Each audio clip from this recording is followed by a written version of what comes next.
Inna ad-dina 'indallahil Islam.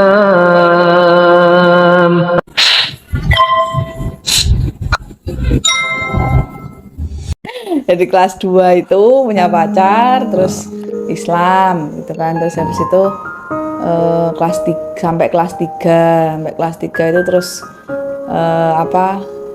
dia alasannya minta putus karena beda agama kan gitu kan.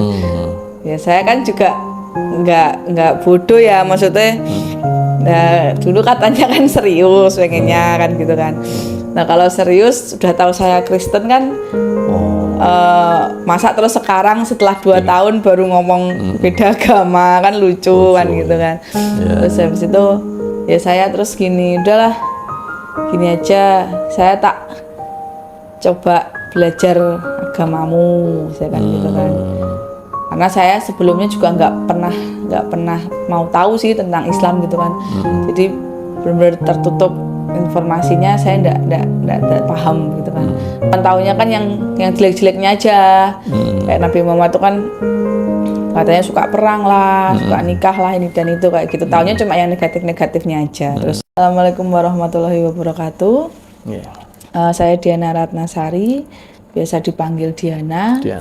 Saya bertempat tinggal di Boyolali, dekat embarkasi haji. Kegiatan sehari-hari saya bekerja di lembaga keuangan syariah di BMT. Saya ibu 2 orang anak yang sebentar lagi insya Allah diberi Allah amanah lagi. Sudah berapa lama Pak? Berapa bulan? Ini sudah alhamdulillah jalan 8 bulan. 8 jadi bulan. Sebentar Tinggal lagi udah 1 bulan lagi ya? Iya, udah melahirkan insya Allah. Semoga diberi kelancaran Ya, dan amin, kemudahan. amin. Amin. Bersyahadat tahun berapa Pak? Tahun sekitar 2009. 2009 ya? Akhir SMA waktu itu kelas 3 akhir. Oh, jadi sebenarnya bukan mualaf lagi ya, tapi sudah mualaf. Iya, udah lama. Ya, tidak masalah. Artinya walaupun peristiwanya sudah lama, nggak apa-apa, karena yang penting dari sini adalah ceritanya, gitu, di balik hijrah itu gimana gitu. Latar belakang dulunya Mbak? Dulu saya beragama Kristen. Ya dari lahir. Protestan? Kristen Protestan. Dari lahir. Seluruh keluarga? Memang dari kecil ya? Dari kecil. Jadi bapak, ibu, nenek, kakek semua memang Kristen. Di Blora sana? Di Blora ya, dulu awalnya di Blora. Terus ketika ayah saya umur sekitar kelas 1 atau kelas 2 itu ayah meninggal, ayah kandung saya meninggal. 1, 2 SD. Oh, jadi yatim dari kecil. Ya, itu terus ketika saya kelas 6 ibu mualaf, ibu dulu. Tapi saya tetap Kristen, ikut kakek nenek. Setelah itu kakek nenek meninggal, saya kelas 2 SMP.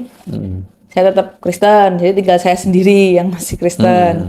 Sampai pada akhirnya saya pindah ke sini, SMA kelas 2 itu, terus SMA kelas 3 akhir, saya memutuskan untuk bersyahadat gitu. Baik. Ya.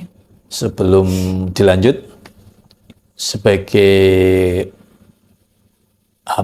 umat Kristen, apakah rajin ke gereja? Kalau saya bisa dibilang ya rajin. Setiap minggu, terus kadang kalau ada kan pemuda ya, jadi ibadah pemuda setiap hari Sabtu. Saya juga aktif di choir, nyanyi. Choir itu paduan suara itu ya? Ya, paduan suara itu. Terus kalau ada retreat juga ikut, ya termasuknya aktif. Ya. Ya, vokal saya juga dulu. Yeah. Sekolah minggu? Sekolah minggu ya dari kecil. Sekolah minggu, iya. Jadi bisa dikatakan bukan orang awam gitu ya? Bukan. Hafal dengan Injil-Injil begitu? Kalau hafal kayaknya enggak, tapi baca Bible iya. Maksudnya kalau kita kebaktian terus di rumah, kalau kan kita baca-baca gitu kan ya. Ya itu tahu perjanjian lama, perjanjian baru kayak gitu. Paham ya. Hmm. Saya juga dulu TK SD itu di sekolah swasta Kristen. TK Waktu SD masih Blora. di Blora, Ya. SMP ya. TK SD. TK sampai SD. Itu di Yayasan Kristen. SMP, SMA di negeri. Ya. Punya prestasi tertentu? Prestasi apa ya, standar sih Pak. Ya, di sekolah mungkin. Dulu saya ketua OSIS waktu di pindah sini kelas 2 SMA itu baru pindah pemilihan OSIS. Di apa tuh? SMA apa tuh? Iya, SMA apa? SMA 2 Mendungan, SMA 2 Sukoharjo. Nah, itu saya pertama kali ketua OSIS cewek dan non Muslim. Iya. Ya banyak yang sebenarnya mungkin di belakang ngomongin gitu ya, tapi ya saya sih nggak peduli. Itu dipilih oleh siapa? Ya kalau pemilihan ketua OSIS kan semua siswa. Semua siswa. Ikut, Ya? iya. Wah, sudah demokrasi berarti ya? Iya. Udah voting modelnya. Bukan ditunjuk oleh kepala sekolah ya? Bukan. Apalagi saya anak baru. Kan juga nggak punya channel. Terus lulus SMA itu kuliah itu juga alhamdulillah dapat beasiswa dari Kedutaan Besar Belanda. Waktu itu Universitas Slamet Riyadi kan bikin prodi baru hubungan internasional. Nah, saya angkatan kedua itu dari awal sampai akhir wisuda itu nggak bayar. Full beasiswa? Full, malah setiap satu semester dapat living cost, dapat kayak bantuan gitu loh, buat uang saku lah kayak gitu. Baik. Selain OSIS apa lagi Pak organisasi yang digeluti? Kalau waktu kuliah itu Di gereja ada organisasi? Kalau di gereja organisasinya apa ya? Ya pokoknya saya kalau kebaktian gitu kan, kebaktian umum gitu saya di choir itu, di paduan suara itu sih. Terus pemuda itu juga ikut aktif. Dulu ada kayak fire house itu istilahnya buat anak muda gitu loh. Kita kayak remaja masjid itu? Iya, kita ngundang teman-teman sing sekiranya mau pengen tahu tentang Kristen, yuk ikut meskipun dia belum Kristen gitu. Jadi kita kayak misionaris. Ya mirip-mirip gitu kan. Ya itu kegiatannya apa di situ? Ya itu nyanyi gitu kan, dengerin khotbah, dengerin kesaksian kayak gitu. Terus ya istilahnya ya kayak kebaktian pada umumnya gitu juga. Cuman kan kalau anak muda kan lebih aktif ya, lebih ekspresif gitu kan. Kayak gitu. Baik, itu tadi cerita tentang berkristennya ya. Iya. Kristen gitu ya.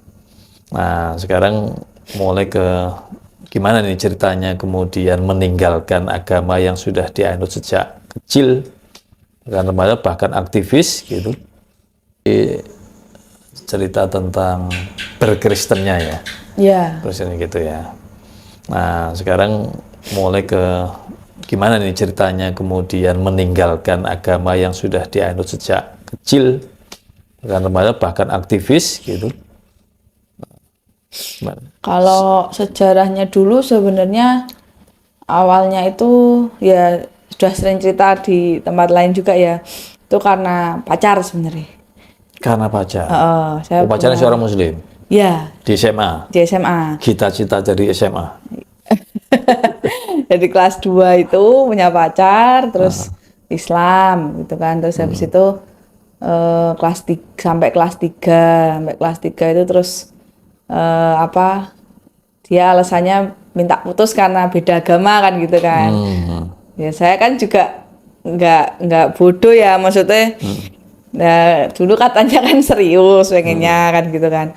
Nah kalau serius sudah tahu saya Kristen kan, masa terus sekarang setelah 2 tahun baru ngomong beda agama kan lucu kan gitu kan.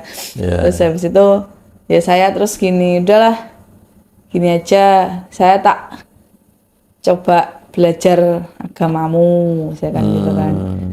Karena saya sebelumnya juga nggak pernah mau tahu sih tentang Islam gitu kan. Jadi benar-benar tertutup informasinya, saya nggak paham gitu kan. Meskipun lingkungan keluarga itu kan yang Kristen cuma keluarga saya, tapi lainnya kan Islam. Jadi kalau kayak pas puasa gitu ya kadang ikut-ikutan puasa kan kayak gitu-gitu. Cuman nggak tahu maknanya, nggak tahu ikut-ikutan. Nabi Muhammad siapa, nggak tahu ini itu. Cuman taunya kan yang jelek-jeleknya aja. Kayak Nabi Muhammad itu kan katanya suka perang lah, suka nikah lah ini dan itu kayak gitu. Taunya cuma yang negatif-negatifnya aja. Terus saya kejadian itu sama pacar itu, terus saya ya itu belajar lewat internet waktu itu. Mencari tahu tentang Islam. Mencari tahu Islam itu apa, nabinya itu siapa, terus ini konsepnya seperti apa. Nah dari situ terus kemudian ketemu bahwa ternyata Nabi Muhammad tuh ya nabi bukan Tuhan gitu kan. Beda kalau dengan yang di Kristen. Mulai Di Kristen membandingkan kan, gitu ya. iya kalau di Kristen kan Isa itu kan manusia tapi kok jadi Tuhan gitu loh. Jadi ini konsepnya gimana nih kan gitu. Jadi kayak bertanya-tanya gitu Melakukan loh. perbandingan gitu ya. Nah, kalau di kan perbandingannya kan Isa Muhammad kan kalau Kristen dan Islam gitu kan. Cuman di Islam ini kok Nabi Muhammad kok bukan Tuhan gitu loh. Jadi dia tidak menuhankan diri gitu kan. Terus kok di Kristen kok ini disebutnya Tuhan. Isa sebagai Tuhan, gitu kan. Yesus sebagai Tuhan. Nah dari situ mulai terus menggali lagi tentang Islam, tentang sejarahnya. Ternyata sejarahnya 11-12 nih. Jadi kan hampir mirip semua nabi-nabinya kan sama ceritanya, cuman ada sedikit aja yang ada perbedaan gitu kan. Terus sudah katanya kan kalau di Islam kan sudah dinubuatkan sebenarnya waktu pas zaman Isa itu bahwa nanti akan ada nabi terakhir kan gitu kan. Nah tapi di Kristen tidak disebutkan kan memang gitu loh, jadi tidak diakui kan. Ahmad itu kan tidak diakui gitu kan. Terus ajarannya juga ternyata nggak seburuk yang selama ini kita dengar. Jadi untuk perang, untuk poligami dan itu kan sebenarnya ada apa riwayatnya lah, ada asbabun nuzulnya lah. Kenapa kok sampai perang? Kenapa kok sampai ini? Itu kan ternyata itu semua awalnya bukan Nabi Muhammad yang mendahului gitu loh, bukan yang kemudian terus ngajak perang kayak gitu. Enggak, memang dari awal sebenarnya pengennya damai, tapi karena musuh yang anu dulu lah ya intinya lah, itu barulah kemudian jadi peperangan. Sebenarnya mengedepankannya kan perdamaian dulu, tapi karena pihak lawan tidak mau atau malah gawe apa ya istilahnya bikin rusuh dulu lah, otomatis kita pertahanan kan, berarti ngelawan gitu kan. Nah, dari situ terus ternyata yang dicap image kekerasan dalam Islam itu kan ternyata sama sekali nggak benar gitu loh, kalau menurut dari sejarahnya kan kayak gitu. Terus tentang bagaimana mereka memuliakan wanita kayak gitu kan, terus sampai ke situ. Taunya kan kalau di Islam pikirannya wanita itu yang lemah, istilahnya itu tidak ada emansipasi gitu kan. Padahal sebenarnya ternyata setelah kita pelajari wanita itu dimuliakan sekali sebenarnya di Islam, cuman memang terkadang oknum, mungkin karena kurang tahu, kurang belajar, jadi memperlakukan wanita itu seakan-akan seperti di bawah laki-laki, padahal kan esensinya bukan seperti itu kan gitu. Ya dari situ intinya terus banyak, kemudian karena tahu akhirnya bisa membandingkan, dan kalau dipikir secara logika pun lebih masuk ini daripada agama saya sebelumnya gitu. Jadi semua ada penjelasan logisnya kayak gitu. Terus belum lagi dibalik gerakan sholat ada banyak manfaat dan itu gitu kan, itu juga termasuk tambahan-tambahan mujizat Al-Quran juga yang dari dulu sampai sekarang nggak pernah berubah dan bisa dihafalkan kayak gitu kan, juga termasuk kok yo keren gitu ya, mesti inilah memang kalau memang mungkin dijaga sama Allah ya begini gitu loh. Jadi nggak ada revisi. Kalau Bible kan kadang ada revisi kan, setiap tahunnya itu ada revisi gitu. Nah kalau Al-Quran kan enggak, dan bisa dihafalkan gitu. Berapa lama melakukan perbandingan itu, Pak? Ya kurang lebih mungkin 6 bulanan lah ya, 6 bulanan ya. 6 bulan. Selama 6 bulan itu Mbak Diana masih aktif di gereja atau sudah mulai Saya meninggalkan? mulai menarik diri, sedikit-sedikit menarik diri. Kalau ditanya, kok nggak ke gereja, keluar kota gitu, ada keluar kota. Jadi saya mulai agak menjauh lah gitu loh. Tanya itu terus Yuhan, tapi terus lama-lama setelah lulus SMA itu kan terus teman-temannya baru semua kan ya. Nah udah radok bebas. Selamat dari pertanyaan. Iya.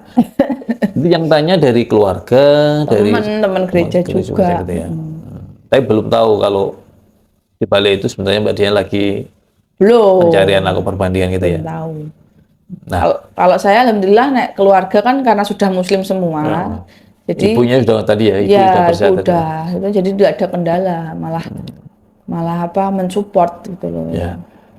Selama perbandingan itu adakah teman atau guru atau tokoh atau benda yang diajak berdialog atau bertanya tentang Waktu itu belum ada sih, jadi benar-benar sendiri. ya, melakukan perbandingan sendiri gitu ya. Jadi makanya ketika saya terus memutuskan mu'alaf itu ya ilmunya masih terbatas, gitu. Terus yang membimbing syahadat itu kan ya ustadz tetangga gitu loh, ustadz kampung gitu. Jadi diajari langsung untuk baca Quran, jadi Iqra itu sama hafalan surat-surat pendek itu untuk sholat kayak gitu-gitu. Jadi sebatas itu. Jadi saya belum tahu detail lah sebenarnya tentang cerita-cerita lainnya gitu kan. Jadi baru kemudian mulai sedikit mendalami lagi itu kan ketika 2018 kemarin kan trennya hijrah itu. Jauh ya?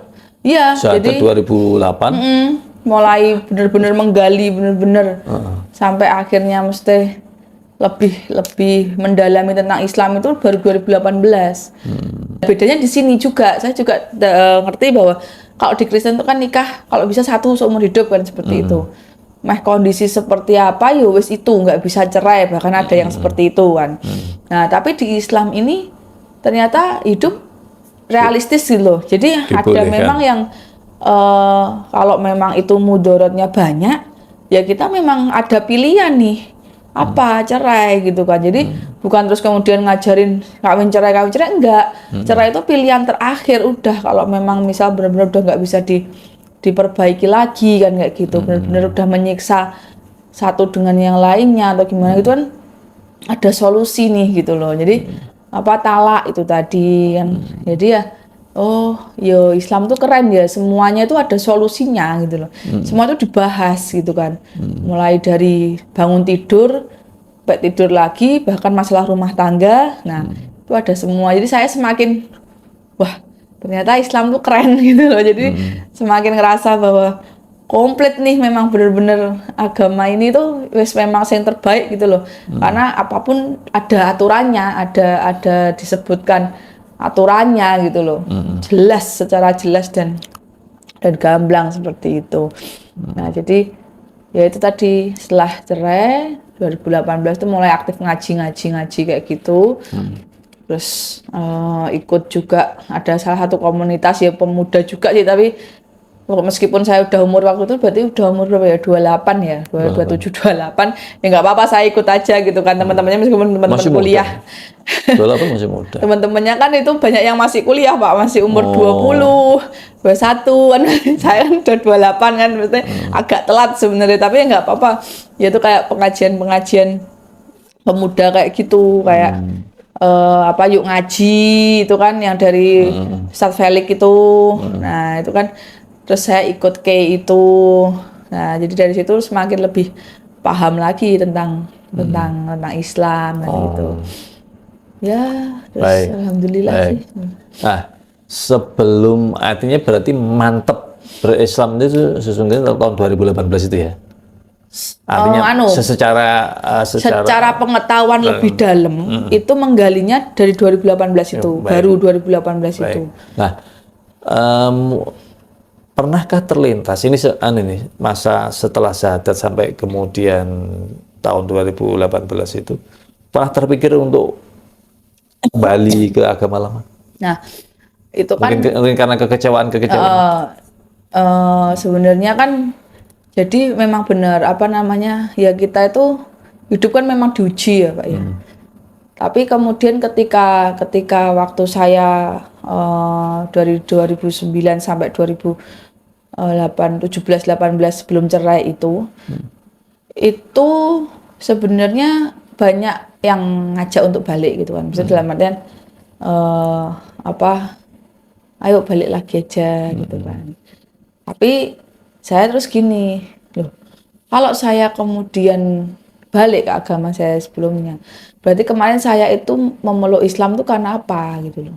Apa cuma karena mau nikah? Mesti pacar saya itu biar bertahan, atau apa? Atau benar-benar saya tuh memang ketemu, oh ini agama sing baik, akhirnya saya pindah kan gitu kan. Nah, kalau saya pribadi bukan karena mau nikah atau mau apa sama pacar sebenarnya. Walaupun pemicunya itu ya. Iya, itu cuma pemicu aja ibaratnya. Triggernya ya. Triggernya aja gitu loh. Tapi kemudian setelah saya belajar sedikit-sedikit itu kan udah mantep nih. Oh ini yang benar gitu kan. Ini yang kemudian agama yang paling benar lah saya kan gitu. Jadi setelah saya memutuskan untuk Islam itu pun lulus SMA itu saya langsung berjilbab gitu loh. Karena di situ waktu itu saya belajar kan juga katanya kan aurat kan gitu kan. Istilahnya berkerudung lah ya minimal gitu kan.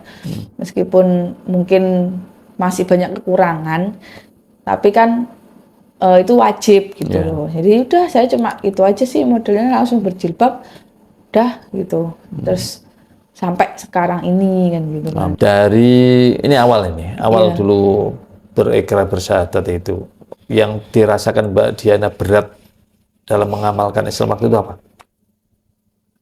Yang berat itu mungkin ya sholat itu ya. Sholat ya? Iya, sholat 5 waktu. Kan biasanya kan kita cuma hari Minggu atau Sabtu. Nah terus. Apalagi subuh ya? Iya, wah itu. Bahkan mungkin ya kadang kan sampai sekarang pun masih telat-telat kan, ibaratnya kan kayak gitu. Karena memang ya itu ujian paling berat itu sholat. Sholat itu Islam kok ribet gitu ya.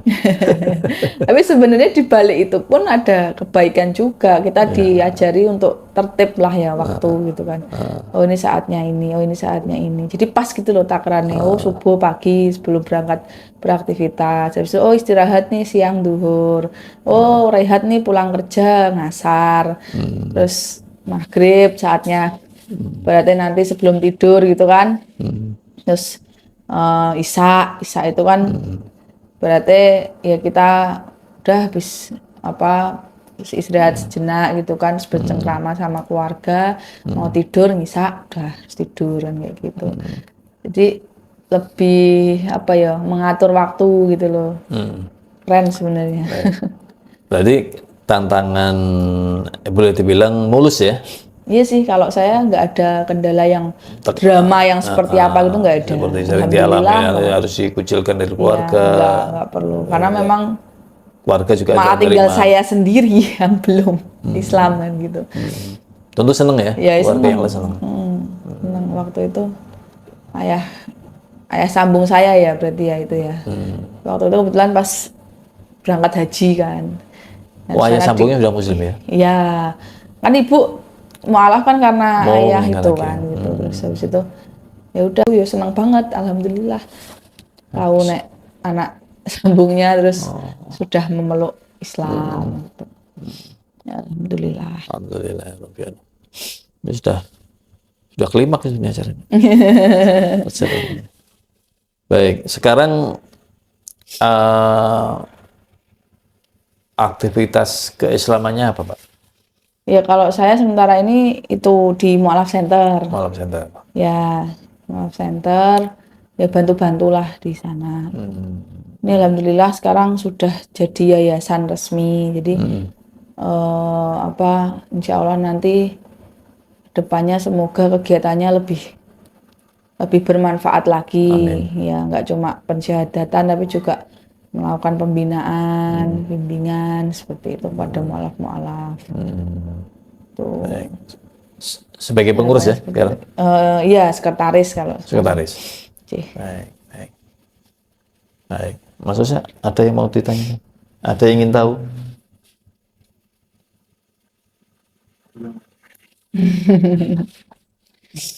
Ada yang belum, ada yang sebenarnya sudah klimaks, sudah ketemu. Barangkali Mbak Dian ada yang perlu ingin disampaikan? Ya, Mungkin kepada orang yang di sana yang masih dalam pencarian atau pada para mualaf baru. kalau dari Berdasarkan pengalaman, pesan pengalaman kepada para mualaf. kalau dari pengalaman saya tuh intinya gini, memang untuk mendapatkan sesuatu yang baik itu kan butuh perjuangan kan gitu kan. Nah, bukan berarti setelah kita jadi muslim itu terus semua mulus gitu kan, semua terus nggak ada kendala gitu. Terus diuji terus Selama ya. kita hidup itu kan mestinya nanti tetap akan ada ujian. Kecuali kalau nanti kita udah meninggal kan seperti itu. Itu udah bebas dari ujian gitu kan. Jadi apapun permasalahannya, ujiannya yang dihadapi, ya harus benar-benar kuat iman, kuat mental. Jangan sampai, terutama ini untuk mualaf ya, jangan sampai kemudian ketika nanti ada apa masalah ekonomi terutama ya, mungkin masalah ekonomi atau masalah apa gitu terus kembali lagi ke agama sebelumnya gitu kan. Jadi harus benar-benar sebelum memeluk Islam itu ya kuatin mental dulu gitu. Karena nggak mudah. Dari Islamnya sendiri aturannya kan semakin banyak, semakin jelas, semakin gamblang. Itu yang harus kewajiban yang harus kita lakukan kan semakin banyak. Nah, itu pun tantangan. Belum lagi tantangan-tantangan kehidupan yang lain kan gitu. Jadi tetap harus ya kuat gitu loh. Kuatkan dirinya, imannya supaya nggak gampang goyah kan seperti itu. Jadi Lalu mencari komunitas penting ya. Mencari teman komunitas. jadi harus punya teman yang support gitu loh. Jangan karena teman tuh ngaruh sekali sih gitu loh. Ngaruh sekali. Jadi kita bergaulnya sama siapa, nanti kita ya jadinya ya seperti itu tuh memang benar gitu loh. Jadi memang harus punya komunitas yang positif kalau bisa. Bukan berarti kita pilih-pilih teman, enggak gitu kan. Tapi kita harus juga dengan menguatkan diri itu dengan cara kita juga harus kumpul sama orang-orang yang mungkin imannya udah bagus, Islamnya udah bagus. Jadi kalau ada apa-apa tuh bisa ngingetin, saling mengingatkan gitu loh. Nah, jadi intinya tetap semangat, jangan sampai jangan menganggap bahwa ujian itu terus nyerah gitu loh. Kalau udah ada ujian terus wah. Saya pikir kalau udah Islam itu selesai, mulus, terus enak. Itu janganlah gitu kan. Terus apalagi mikir bahwa oh Allah gini ya sama saya, wah itu jangan. Jadi harus kusnudon, jangan suudon gitu. Udah. Ya. Itu aja sih. Maka di situ penting ilmu ya. Iya. Tambah ilmu supaya komunitas, ilmu. Baik. Satu aja, Mbak. Ini tadi lupa namanya kan. Dulu sebelum Islam, Mbak Diana punya pandangan tertentu terhadap Islam? Mungkin, atau apa pandangan Mbak Diana terhadap Islam sebelum Ya itu bersyahadat? tadi, agama kekerasan. Penuh dengan kekerasan kalau dulu. Dan dikit-dikit perang kan kayak gitu kan. Ya itu dulu yang lebih dominan itu. Tapi kalau pandangan bahwa Islam banyak aturan nggak ada ya? Kalau tadi kan kalau terus enak seminggu sekali, terus nggak ada aturan detail, makanan dan sebagainya, nggak ada sih. Cuman ya itu tadi kekerasan. Taunya, karena belum tahu lebih dalam kan, taunya ya suka perang kayak gitu aja. Perang, bom, teroris. Ya itu, betul. Menakutkan ya? Ya, jadi di framingnya itu benar-benar nakutin gitu. Terus ya mungkin itu tadi loh. Dan itu benar ya? Sampai ada banyak ketakutan itu betul ya? Iya, jadi kayak wah Islam kok gini gitu loh. Agama apa iki kok ngajar kene, kok bukan agama itu harusnya ngajarin kebaikan. Tapi kok ini malah suruh ngebom orang sama manusia gitu kan. Terus gimana gitu, konsepnya gimana gitu kan. Kok medeni ya itu tadi. Tapi setelah tahu lebih dalam ternyata nggak gitu konsepnya, itu oknum juga balik-balik. Iya. Tentu kalau oknum dimanapun ada ya. Ya, dimanapun ada. ajarannya. Makanya kalau ingin belajar agama jangan kepada oknum, tetapi kepada sumber aslinya gitu ya. Iya. Betul. Pada sumber ajarannya. Nah, Ya. baik Mbak Diana, saya kira kita perjalanan hijrahnya sudah tergambar secara utuh, termasuk tantangan-tantangannya. Mudah-mudahan ini menjadi pelajaran kita semua. Amin. Ya, mudah-mudahan Allah terus menguatkan keimanan dan keislaman Mbak Diana dan juga kami semua. Ya.